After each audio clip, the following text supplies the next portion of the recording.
What's good, everybody? It's your boy Armic, and I am back to analyze Rive. This is a video where I give you a first impression.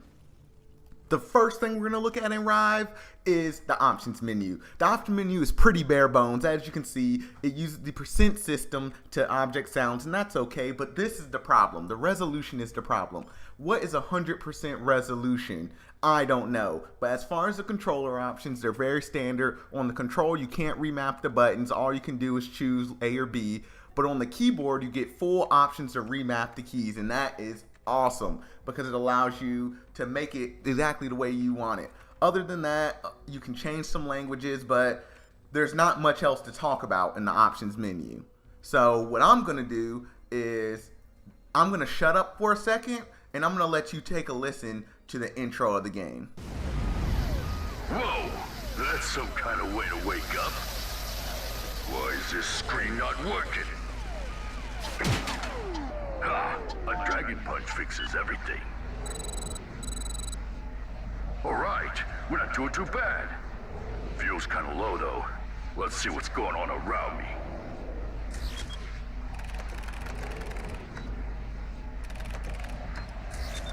Well, I'm looking good, but that's not what I wanted to see. Damn, that's a lot of space rock.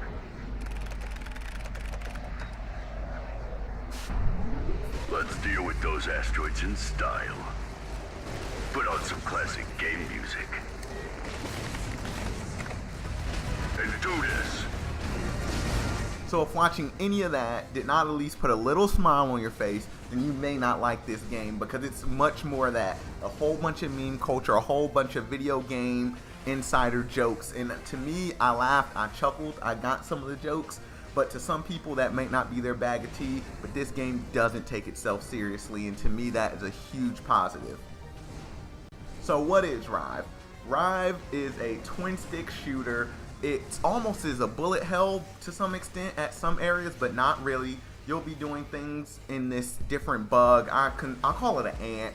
So he rides in an ant, and this ant is on ground, and you do some ground combat, and that's more like a platformer. You have parts where you're in the water where you really can't shoot, but that's more of a, that's where the most of your platforming is. But then there's times when the ant flies, and that is where you get your bullet hell, your twin stick shooting, and things come at you from all types of angles, and it's exciting. And I really love being able to dodge the bullets. The feeling you get after you dodge a whole onslaught of enemies coming at you is amazing.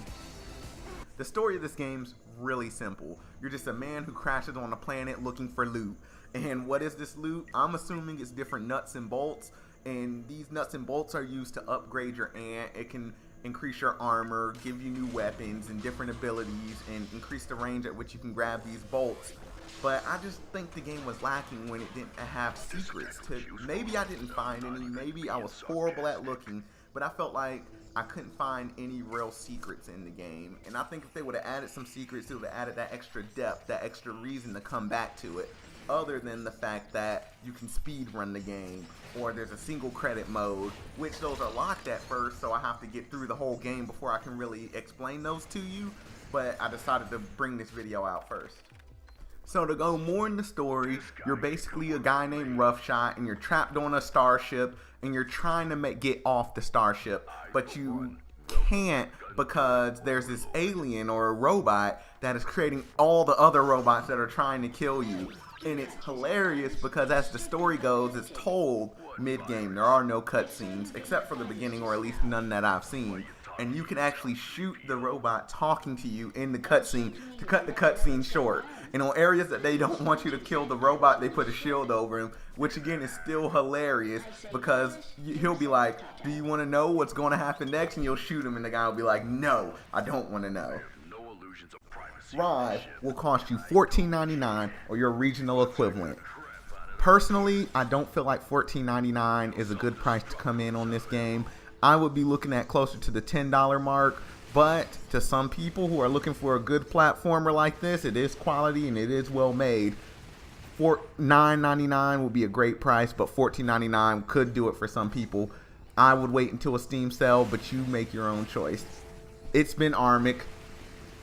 Catch your boy next time. Like, comment, favorite, subscribe. Peace in the Middle East. Reign in Spain.